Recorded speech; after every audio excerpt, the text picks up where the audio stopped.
Good afternoon, welcome to the Midday Mull for Saturday the 13th of March. Reading in Exodus chapter 24, we have the story of Moses bringing the dictates of the law, the demands of the law to the people and presenting it to them.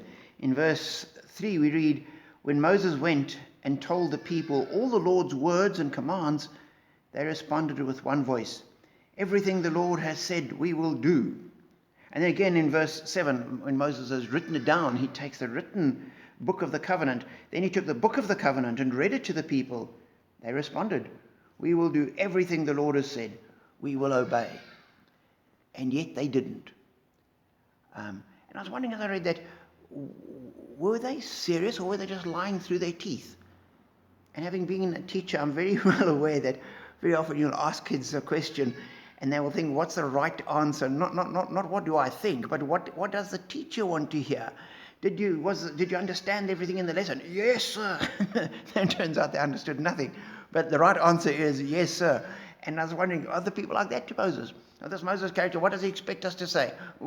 Yes is obviously the right answer. Yes, we will obey.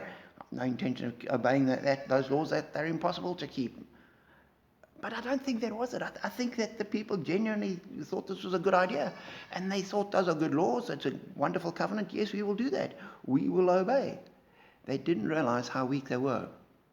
From this, Moses goes up onto Mount Sinai for 40 days.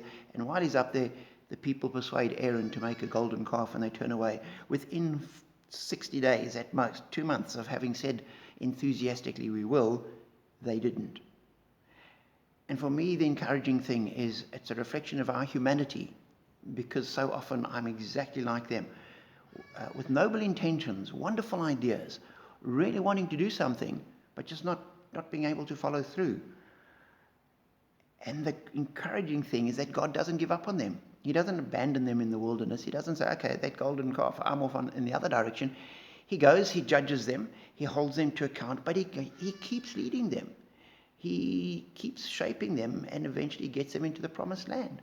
And even there, when they give up and they turn away from him, he doesn't abandon them. And so when we are like the people of Israel, with noble intentions but weak wills, we don't give up. We know that God understands.